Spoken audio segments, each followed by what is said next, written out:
What is up, people? It's me, John Avenger, once again, and welcome to another Marvel review. I decided to do this one outside of my room because, it's not for a movie that I'm really fond of. It is the 2012 reboot of Spider-Man, The Amazing Spider-Man. Yeah, not so amazing if you ask me. I hate this movie. I didn't like it when I first saw it back in 2012. I saw it on demand for $5 and it was a waste of money.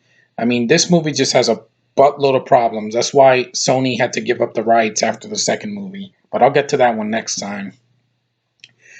This movie just, the way the tone is all over the place in this film. Both films. The first one is way too dark. It's trying to be like the Dark Knight, and it feels just empty and soulless. And Peter Parker is a douchebag in this movie. I'm sorry, Garfield did nothing for me as Peter Parker or Spider Man. It tries to be funny and then it tries to be dark and edgy, and just the overall look of the film. It's not. It's a very soulless movie. Like, it doesn't have the bright colors that the Sam Raimi film did in back in 2002. Oh my god, this movie was so freaking horrible. Like, the lizard, he looks like crap. Oh, I saw it in the trailers, and he looked like a freaking Goomba from the Mario Brothers movie, and the CGI looks terrible, and the actor they picked to play him, Reese Ifans, I'm not even a fan of that actor. Just everything about it is just it's a crime. It's against humanity that this movie was even made, and the fact that it underperformed is proof of that. The critics ate it up, but I didn't. I saw this movie and I'm like, why was this made? Oh, because we want to do better than Spider-Man 3. The only thing that this has better than Spider-Man 3 is that it has less villains. That's basically it. Because I think the writing is just as bad. I think that the tone, just takes me out of it. The romance is beyond force. Like, Emma Stone is good as Gwen Stacy, but even the kissing scenes with her and Garfield are just, they feel forced. Like, she has this look on her face when she first kissed him. She's like, you can tell she was uncomfortable in that scene she got pulled by his webbing. And the thing is, it tries to copy the other films. Oh, he gets bitten by a spider, just like in the first one. He starts, lying to his Aunt May, just like in the first one. His Uncle Ben dies, just like in the first one. He has to make the costume, just like in the first one. He saves a kid, he saves a kid on a bridge, just like Mary Jane in the first one. It's all note for note from the first three films. Oh, the villain, you got the Doc Connors. He was in the second one, the third one, and they mentioned him in the first one. The writing is terrible, and the fact that Mark Webb had just had nothing to work with. And I've seen 500 Days of Summer. It's a good movie, but this movie sucked. It's just Sony. I don't know what they were thinking. Oh, we're gonna make a new reboot and top the Dark Knight. You're not gonna top that. That worked because Batman is dark. You can't make Spider-Man super dark. He's a lighthearted character that jokes around and breaks the fourth wall. Like, do you want dark? See Deadpool. That's going to be dark because it's not intended for children. But Spider-Man was always more kid-friendly compared to Deadpool and Batman and a bunch of other comic book characters. This movie is just all over the place. It's too long. This movie's over 2 hours. It's got a whole over $200 million budget, and it doesn't look like that at all. It looks like a movie that had a $50 million budget in like the early 2000s. It's just very boring and tedious. The score does nothing for me. The movie just has a score that's like this. It's very forgettable. At least the Danny Elfman score in the first three films I remember. Well, the first two I remember. It's just tedious and boring and dull. Even the action scenes have no momentum. They're so short. And the crane scene is one of the stupidest things I've ever seen. Him swinging, instead of swinging on buildings, he has to swing through to freaking, crane after crane. And it's just so convenient and bad. Just, wow. And the origin story, again, 50 minutes with no Spider Man. And it takes too long to get to the good stuff. I mean, the scene with the carjacker is all right, but it's not. It doesn't save the movie. And he's trying to be funny, like when he's shooting his web like that, and then he goes, achoo, and like, I didn't laugh at that. It wasn't funny. It was just forced. And I'm like, Garfield, there's a reason he's not playing him again in another movie, because it was just, the script they gave him was horrible, and it took me out of the film a lot of the time. And just, Martin Sheen didn't have much to do as Uncle Ben. He was kind of a douchebag, and when he dies, I felt nothing when he died. It was like he was trying to be a hero in this one, unlike in the Sam Raimi films where he dies, but we don't see it.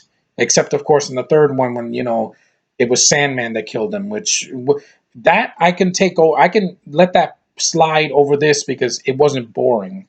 This movie just, it felt dragged on, like it was tagged on. Literally, this movie could have been an hour and 40 minutes, and they could have taken out the whole thing with his parents in the beginning where they do nothing with it. We're gonna explain that his parents had to leave him because, they had other things to do. But it did nothing for me. It tried to be different, but it failed. And it was melodramatic and boring, and Garfield's drama made me laugh my ass off. The moment that he sees Uncle Ben get shot by the Jack, the guy that steals the you know the I get the criminal that steals from him or whatever from the grocery store. It's so melodramatic. Like he's going, call an ambulance, and I was dying laughing, and I'm not supposed to be laughing in that scene. And it does drama wrong. It can't do it. It's trying to be the Dark Knight, and it fails. It's so boring and monotonous, and just the fact that this movie got made and it costs more than the Avengers. The Avengers look like a big budget film. This looks like a big bloated video game movie, with just a lot of tedious effects thrown in your face, with Lizard that looks like a freaking Goomba, or Killer Croc from Batman. It looks horrible. And the fact that he has a British accent. When the hell did Doc Ock Dr. Connors have a British accent? He wasn't British in the comics. It makes no sense. It's like if you made Venom British, it would make no sense either. Eddie Brock's not British. You got to be consistent. This film isn't. It's trying to be two different tones at the same time with his melodramatic garbage, and then it tries to throw in comedy, and it doesn't work. The suit looks horrible. I think the suit looks like a basketball. It's like dark and trying to be edgy, and it's so tight, and it's horrible. I hate the suit in the movie. It's better in the second movie, but it's just wasted. That sequel was definitely a wasted opportunity. This just didn't wow me. I don't know why people said this was better than Spider-Man 3. Only slightly, because it had one villain, not three. But there's no mention of freaking J. Jonah Jameson. You don't have Harry Osborn there. You have nothing. This movie is a big plate of nothing. And your lead is a douchebag. Yay. I wanted to give that movie money. I didn't. I saw it for $5 on demand, and I didn't even pay for it. My dad did. Waste of freaking time. And the fact that the movie got released and got features on the Blu-ray is beyond me. This film sucks. I hate it. I will never watch this movie again. It's just a crap stain on the franchise.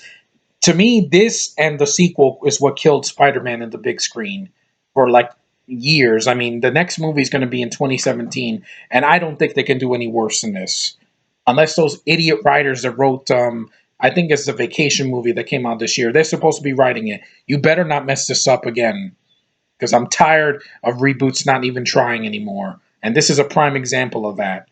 You can't have two tones in a movie. You have to be consistent. If it's funny, be consistently funny. Guardians did that well, and it paid off. Captain America: The Winter Soldier. Yes, it was really dark and delved into reality, but it worked because they also threw some light comedy that it wasn't overbearing. They threw some light moments to, you know, let the tension go a little bit. You can't, but you can mix them, but you can't combine them and try to do two different things. It makes the movie bipolar, and it have its own identity. And the fact that this had to steal from the other films is just stupid, and wasting a good cast like freaking Sally Field and Martin Sheen and Emma Stone and C. Thomas Howell. Yeah, he's only in the first one, but he has nothing to do except at the end, and it's a terrible movie. Also, what's his name? Dennis Leary. He's the one that beats the lizard at the end. It's not Spider-Man. He defeats him and then dies, and he tells Peter, "Oh, yeah, stay away from Gwen. Make sure that she doesn't get hurt. I want her what's best for her." And then he dies. And then, of course, in the sequel, they have to put him as a ghost, which is stupid. But yeah, the Amazing Spider-Man is a joke. I didn't care for this movie. I'm glad it didn't do as well as the first one.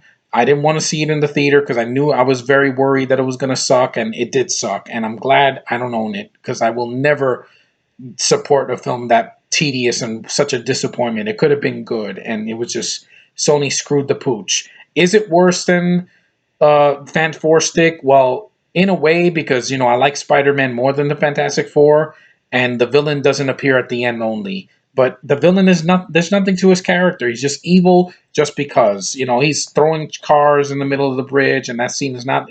There's no action in the movie. The action is toned down, and the scenes are really short. They're not epic like the Avengers or Age of Ultron or Guardians or Ant-Man.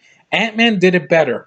Ant-Man was able to make comedy, but even the serious parts, it flowed well. It didn't drag the movie down and make it 2 hours and 10 minutes of boredom. And that movie had a budget that was smaller, and it was a better movie. This just sucked. I hate it. Never want to see it again. And next time I'll talk about that god awful sequel that they made last year that I didn't care for either. So it's my opinion. I know I'm not gonna. It's not gonna be the favorable one because some people said it wasn't that bad.